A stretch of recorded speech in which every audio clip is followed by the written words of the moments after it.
ممکن ہے کدالیہ میں اپنے ساتھیوں کو ہمارے فرار کی اطلاع دے چکے ہوں۔ ایسی صورت میں وہ لوگ ہمیں ریگستان میں گھیرنے کی کوشش کریں گے۔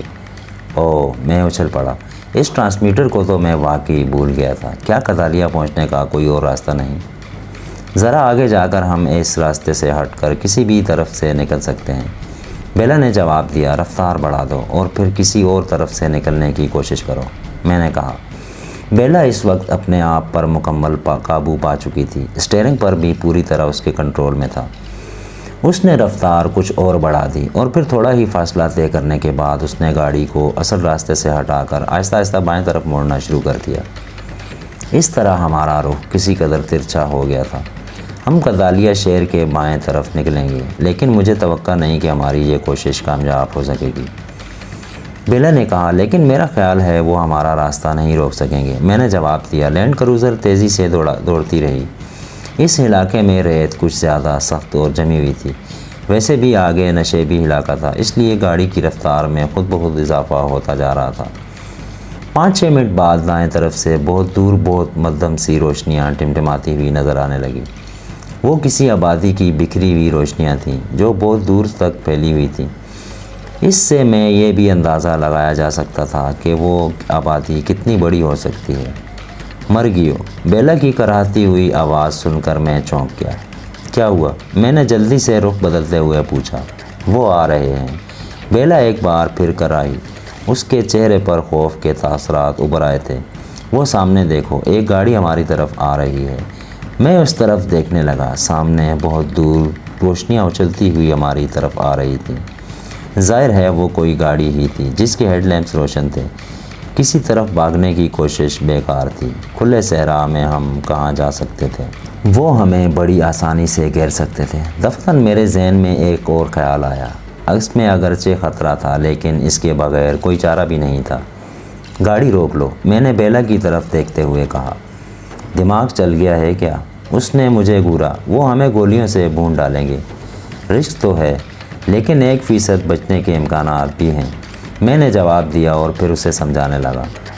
میں کیا چاہتا ہوں؟ بات بیلا کی سمجھ میں آ گئی۔ اس نے گاڑی روک کر اس طرف کھڑی کر دی کہ اس کا رخ صحرا کے اندرونی علاقے کی طرف تھا۔ اپنی سیٹ پر نیچے جھک کر بیٹھ جاؤ، کچھ بھی ہو اپنی جگہ سے حرکت مت کرنا۔ تمہارے منہ سے کوئی آواز بھی نہیں نکلنی چاہیے۔ بیلا انجن بند کر چکی تھی۔ اس نے میری ہدایت پر حرف بہ حرف عمل کیا اور اسٹیئرنگ کے نیچے گھستی چلی گئی۔ میں پچھلی سیٹ پر آ گیا اور ایک طرف کے دروازے کی ناپ اٹھا کر اسے چھوڑ دیا۔ اب دروازہ کھولنے کے لیے ہینڈل پر ہاتھ رکھنے کی ضرورت نہیں پڑتی، اسے پیر سے دھکا دے کر آسانی سے کھولا جا سکتا تھا۔ میں نے کاراکوف سنبھال کر سیٹ پر پوزیشن لے لی اور کھڑکی سے باہر دیکھنے لگا۔ میں نے گاڑی اس طرح رکوائی تھی کہ اس کا دایاں پہلو سامنے والی گاڑی کی طرف تھا۔ وہ گاڑی بڑی تیز رفتاری سے راستہ سمیٹتی ہوئی قریب آ رہی تھی۔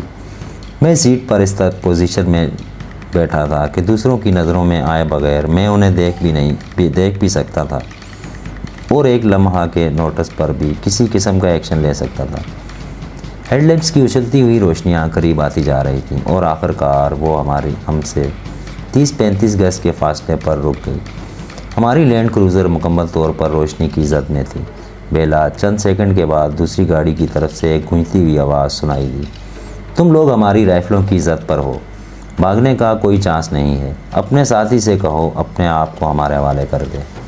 میں وعدہ کرتا ہوں اسے کچھ نہیں کہا جائے گا اور بحفاظت اس کی منزل تک پہنچا دیا جائے گا۔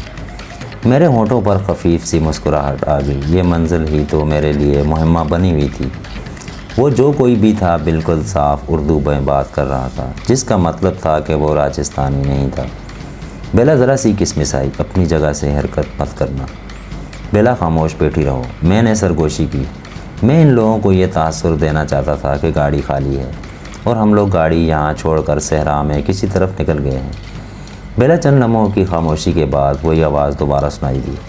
میں آخری بار وارننگ دے رہا ہوں کہ تم لوگ اپنے آپ کو ہمارے حوالے کر دو۔ میں بے حس و حرکت اپنی جگہ پر دبکا رہا۔ سناٹے میں دوسری گاڑی کے انجن کی ہلکی سی آواز سنائی دے رہی تھی۔ اس کے علاوہ کوئی اور آواز نہیں تھی۔ سناٹا میرے اعصاب پر طاری ہونے لگا۔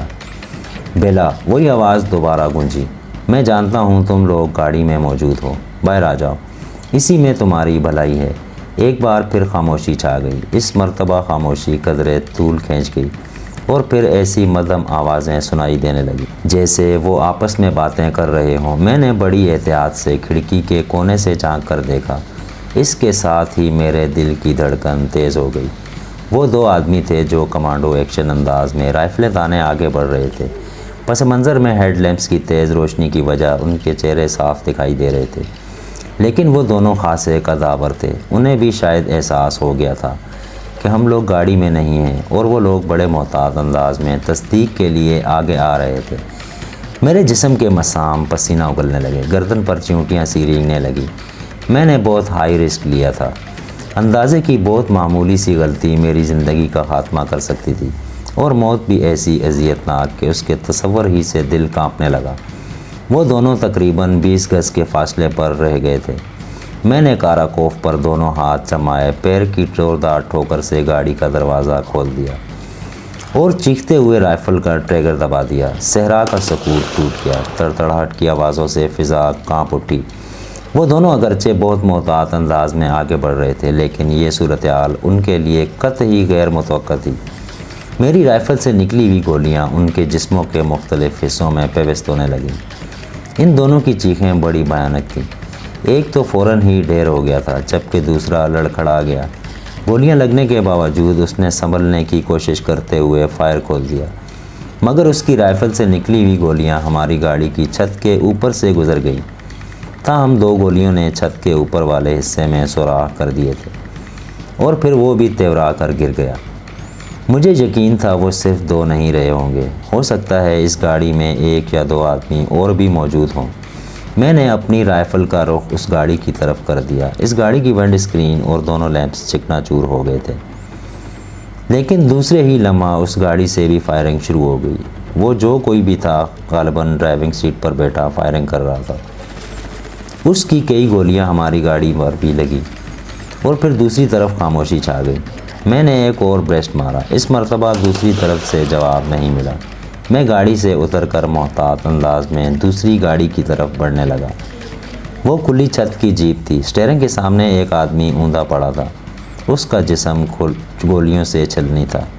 اس کا ایک ہاتھ نیچے کو لٹکا ہوا تھا۔ ایک کاراکوف رائفل نیچے ریت پر پڑی تھی۔ میں مطمئن ہو کر واپس آ گیا، لینڈ کروزر کا پچھلا دروازہ بند کیا اور ڈرائیونگ سیٹ کا دروازہ کھولا پڑی۔ بیلا وہاں نہیں تھی۔ دوسری طرف پیسنجر سیٹ کا دروازہ کھلا ہوا تھا۔ میں ایک جھٹکے سے سیدھا ہو گیا۔ بیلا صحرا میں ایک طرف دوڑی جا رہی تھی۔ وہ تقریباً 50 گز دور نکل چکی تھی۔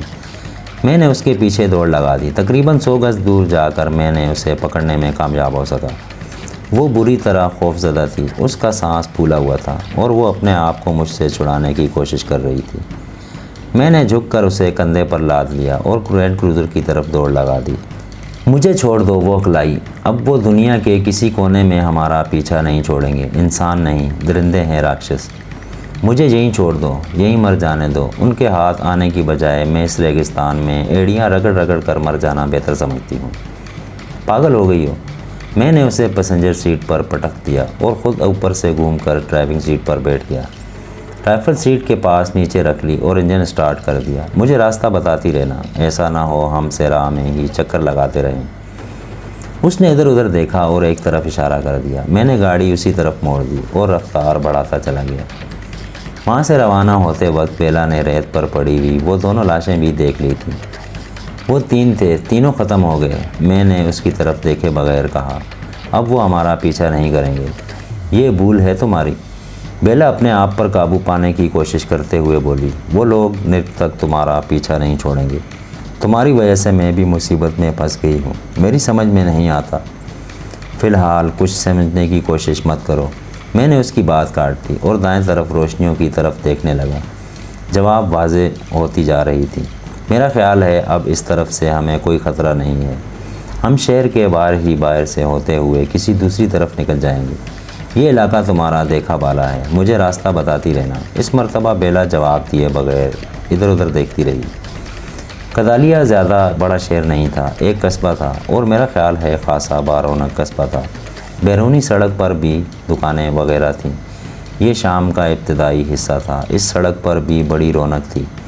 کہیں کہیں مجھے گاڑی کی رفتار کم بھی کرنی پڑتی تھی، اور یہ بات میں نے خاص طور سے نوٹ کی تھی۔ بعض لوگوں نے بڑی حیرت سے گاڑی کی طرف دیکھا تھا۔ چند منٹ بعد ہی ہم قصبے کو پیچھے چھوڑ آئے۔ اب ہماری لینڈ کروزر ایک ویران سڑک پر دوڑ رہی تھی جس کے دونوں طرف کھیت تھے، لیکن کھیتوں کا یہ سلسلہ جلد ہی ختم ہو گیا۔ اب سڑک کے دونوں طرف بنجر اور پتھریلا ویرانہ تھا۔ تقریباً 1 گھنٹے کے بعد ایک چھوٹی سی بستی دکھائی دی۔ بستی میں یقیناً ایسی دکانیں بھی ہوں گی جہاں سے کھانے پینے کی کوئی چیز مل سکے۔ مجھے بڑے زور کی بھوک لگ رہی تھی۔ آدھی رات کے وقت رئیس گبو کے ڈیرے پر کھانا کھایا تھا اور اس کے بعد پانی پر ہی گزارا کرتا ہوا آیا تھا، اور اس وقت تو پانی بھی نہیں تھا۔ ڈیش بورڈ کا کمپاؤنڈ کھول کر دیکھو، شاید اس کے اندر کچھ رقم مل جائے، میں نے بیلا کی طرف دیکھتے ہوئے کہا۔ بعض لوگ ڈیش بورڈ میں کچھ نہ کچھ ضرور چھوڑ رکھتے ہیں۔ بیلا کمپارٹمنٹ کھول کر اندر ہاتھ مارنے لگی۔ میرا اندازہ درست نکلا۔ اس کمپارٹمنٹ میں پیٹرول کی 2-3 رسیدوں اور چند دیگر کاغذات کے علاوہ ایک معقول رقم بھی موجود تھی۔ میں تو سمجھی تھی کہ پیٹ بھرنے کے لیے چوری کرنی پڑے گی یا کسی کے سامنے ہاتھ پھیلانے پڑیں گے، مگر یہ سمسیا بھی حل ہو گئی۔ وہ نوٹ گنتے ہوئے بولی، چوری کے بارے میں تو کچھ کہہ نہیں سکتا، مگر اتنا جانتا ہوں کہ تمہیں کسی کے سامنے ہاتھ پھیلانے کی نہیں، صرف ایک اشارہ کرنے کی ضرورت ہوگی۔ میں نے مسکراتے ہوئے کہا۔ وہ مجھے گھور کر رہ گئی اور نوٹ میری طرف بڑھا دیے۔ 1218 روپے ہیں، یہ رقم اپنے پاس ہی رکھو، میں نے کہا۔ آگے بستی میں کوئی مناسب جگہ دیکھ کر گاڑی روکوں گا، تم کسی دکان سے کھانے پینے کی کچھ چیزیں لے آنا۔ ہم بستی میں پہنچ گئے۔ ایک چھوٹا سا گاؤں تھا جس کی چاروں گلیاں ایک چوراہے کی صورت میں ملتی تھیں۔ چوراہے کے عین بیچ میں برگد کا ایک بہت بڑا درخت تھا جس کے چاروں طرف چبوترا بنا ہوا تھا۔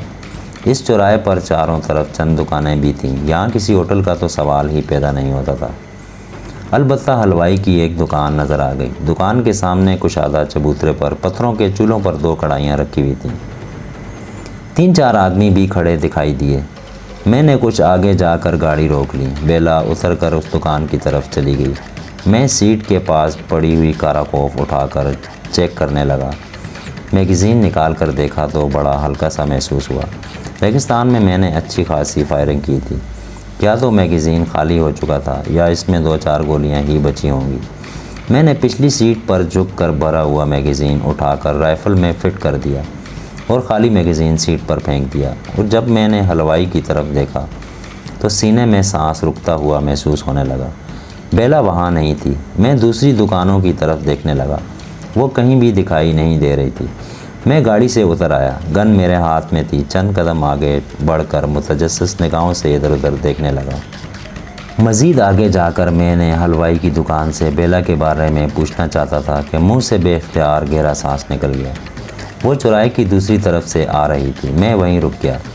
بیلا کے ایک ہاتھ میں پلاسٹک کا تھیلا تھا۔ گاڑی میں بیٹھتے ہی میں نے انجن سٹارٹ کر دیا اور وہ تھیلا گود میں رکھ کر کھولنے لگی۔ وہ بہت کچھ لے کر آئی تھی، لیکن سب سے مزے کی چیز تندور کی پکی ہوئی وہ روٹی تھی جسے بیسن میں لپیٹ کر تلا گیا تھا۔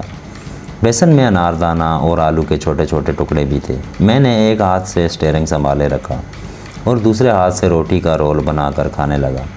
یہ سڑک ہمیں کہاں لے جائے گی؟ میں نے بیلا کی طرف دیکھتے ہوئے پوچھا۔ تقریباً 30 میل آگے ایک بڑا قصبہ ہے، جہاں سے ایک سڑک جودھ پور، دوسری ماؤنٹ ابو اور تیسری میر سے ہوتی ہوئی جیسلمیر کی طرف چلی جاتی ہے۔ میرا خیال ہے ہم بارمیر کی طرف نکلیں گے، وہ راستہ ہمارے لیے محفوظ رہے گا۔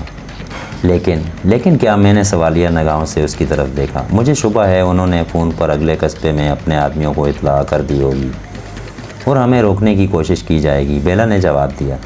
اس قصبے سے پہلے کسی طرف نکلنے کا کوئی راستہ نہیں ہے؟ میں نے پوچھا۔ 1-2 کچے راستے ہیں جو چھوٹی چھوٹی پہاڑیوں اور ریگستان سے ہو کر گزرتے ہیں۔ وہ راستے زیادہ محفوظ نہیں ہیں، لیکن مجبوری کی حالت میں ایسے ہی کسی راستے پر نکلنا پڑے گا، بیلا نے کہا۔ یہ سڑک زیادہ اچھی نہیں تھی، کہیں تو اتنے بڑے بڑے کھڈ تھے کہ متبادل راستہ اختیار کرنا پڑتا، اور اس کی وجہ سے گاڑی کی رفتار بھی زیادہ تیز نہیں تھی۔ اس چھوٹے سے گاؤں سے ہم کوئی 20 میل کا فاصلہ طے کر چکے تھے اور وہ قصبہ ابھی تقریباً 10 میل دور تھا۔ یہ اندازہ تو ہو چکا تھا کہ وہ بہت خطرناک لوگ تھے اور ان کے پاس اپنا بہترین مواصلاتی نظام بھی موجود تھا۔ وہ ہمیں گھیرنے کی ہر ممکن کوشش کریں گے، لیکن میں اب تک یہ نہیں جان سکا تھا کہ مجھ سے انہیں کیا مسئلہ تھا۔ جو مجھے پاکستان سے اغوا کر یہاں لائے تھے اور کسی خاص جگہ پر لے جانا چاہتے تھے، ان کے کئی آدمی میرے ہاتھوں مار جا چکے تھے، اور اب تو شاید مجھے وہ زندہ دیکھنا بھی نہیں چاہیں گے۔